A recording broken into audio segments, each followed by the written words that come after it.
নাগেরবাজার থানার উদ্যোগে এক নাটকীয়র মাধ্যমে জনসাধারণের কাছে এক বার্তা পৌঁছানো হলো। সেটা হলো শিশু পাচার বন্ধ হোক, আর শিশুদের ওপর যে সমস্ত নির্যাতন চলছে সেগুলো বন্ধ করা হোক। এই পদক্ষেপ নিয়েছে ব্যারাকপুর পুলিশ কমিশনারের। তারা একটি হেল্পলাইন নাম্বার চালু করেছে, যেখানে এই ধরনের শিশুরা বা নারীরা অত্যাচারিত হচ্ছে সেখানেই তারা পৌঁছে যাবে তাদের পাশে দাঁড়ানোর জন্য। সেই হেল্পলাইন নাম্বারটি হলো 9874447929 অথবা 03325932647।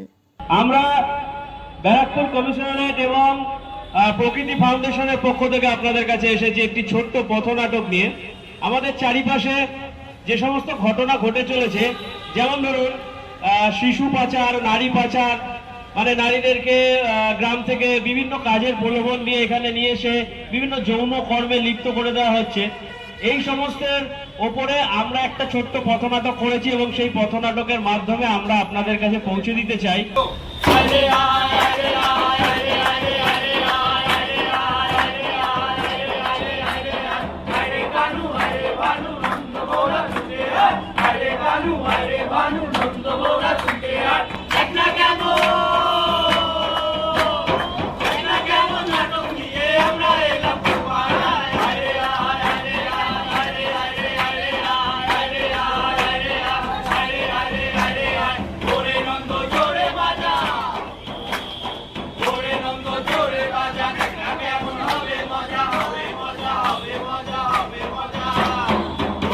অনেক ইনকাম, অনেক রোজগার করা যায়, অনেকেই তো করছে, আমিও করব।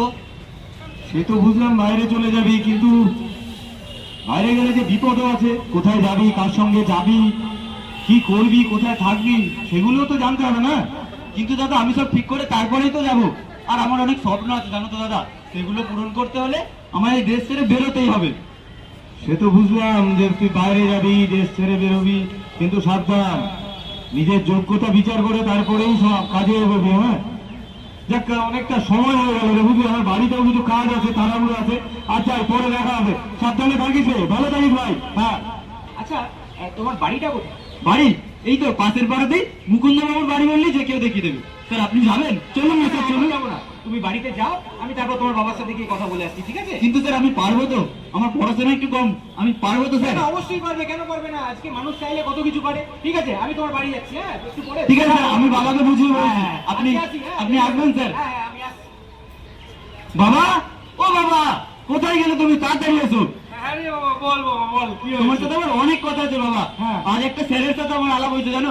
উনি বলেছেন আমার একটা কাজের সুযোগ করে দেবেন। বাবা, হায়দ্রাবাদে?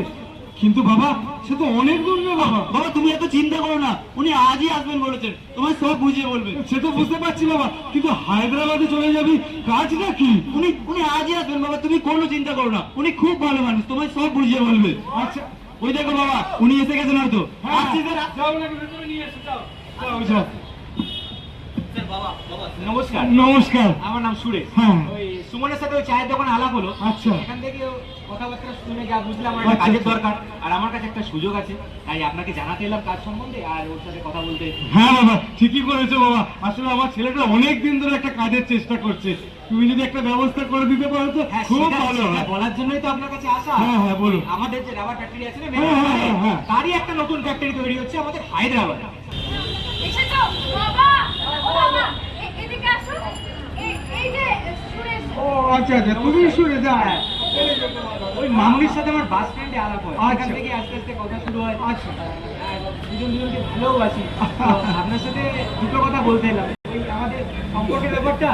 আর ও তো বলছিল একটা কাজের দরকার। হ্যাঁ, একটা ব্যবস্থা আমি করেছি। আচ্ছা আচ্ছা, বলেছো ওই ব্যাঙ্গালোরে আমাদের একটা কাজের সুযোগ হয়েছে। ব্যাঙ্গালোর মানে? সে তো অনেক দূরে বাবা। কোথায় অনেক দূর বাবা? বেশি দূর নয়। দেখো প্লিজ, তুমি এরকম করো না। দেখো কাকাবু, একার কি আছে? সেরকম হলে আমি আর আপনি দুজন মিলে একসাথে ওকে কাজে না, আমি ব্যাঙ্গালোর অত দূর আমার ধকল সইবে না বাবা। তুমি যখন এত করে বলছো ব্যাপারটা ঠিকঠাক আছে, তুমি তাহলে ওকে নিয়ে যাও। আচ্ছা, কোনো চিন্তার বিষয় নেই, আমি তো আছি। মামনিকে আমি ছেড়ে আসবো, তারপরেই না হয় আমি কাজে বাজে একবারে ঢুকিয়ে দিই, তারপরে এখানে আসবো। আপনার কোনো চিন্তার কারণ নেই, ঠিক আছে? হায়দ্রাবাদে তোমার ছেলে যাবে, কিন্তু তোমার ছেলে তো মাত্র মাধ্যমিক পাস। আর বলবেন না, আমিও তো তাই ভাবছিলাম, ছেলেটা সবে মাধ্যমিক পাস করেছে, হয়তো ওকে দিয়ে কোনো কাজকর্ম হবে না। কিন্তু আমাদের গ্রামের পাশে ওই যে রাবার ফ্যাক্টরিটা হয়েছে, হ্যাঁ ওই রাবার ফ্যাক্টরির যে ম্যানেজার, তার সঙ্গে আমার ছেলের খুব বড় বন্ধুত্ব হয়েছে। তো সেই ওদের হায়দ্রাবাদে একটা কোম্পানি তৈরি হচ্ছে, সেখানে আমার ছেলেকে পাঠিয়ে দিয়েছে। হ্যাঁ আরে শোনো আমার কথা, হ্যাঁ ওই রবার ফ্যাক্টরি যে ম্যানেজার, হ্যাঁ। ওর নামটা, ওই সুরেশ। হ্যাঁ ঠিক বলেছো, হ্যাঁ, হ্যাঁ। সুরেশ। ও তো আমার মেয়েকে ব্যাঙ্গালোর নিয়ে গেছে, ভালো কাজে। তাই নাকি? খুব ভালো কথা এটা। আর একটা খবর বলি শোনো, হ্যাঁ আস্তে আস্তে বলি, কাউকে বলো না। না না না না না। আমি জানার তো হ্যাঁ। 5 কান হয়ে যাবে। তা ঠিক। ও আমার মেয়েকে ভালোবাসে, এখান থেকে ঘুরে এসে তাকে বিয়ে করে। বাহ বাহ বাহ, সে তো খুব ভালো কথা। ঠিক আছে, এসব কথা পাঁচ কান করা দরকার নেই। তবে এই সুরেশ আমার ছেলেকেও কাজ করে দিল, আপনার মেয়েকেও চাকরি করে দিল, আর বিয়েও করবে। তাহলে তো আমরা সবাই আত্মীয় হয়ে যাচ্ছি। খুব ভালো। এই আনন্দে আজকে আমরা চলুন একটু মাংস কিনে নিয়ে আসি। চলুন চলুন চলুন। ওই 14 বছরের জেল এবং যাবজ্জীবন হতে পারে, আর হচ্ছে 2000 টাকা পর্যন্ত জরিমানা হতে পারে। তাই আপনাদের সাহায্য ছাড়া কিন্তু পুলিশ কিচ্ছু করতে পারবে না। তাই আপনাদের সাহায্য একান্তভাবে কাম্য। তাই ব্যারাকপুর কমিশনারেটকে অসংখ্য ধন্যবাদ এরকম একটা প্রচারমূলক এই মানুষজনের সামনে তুলে ধরার জন্য।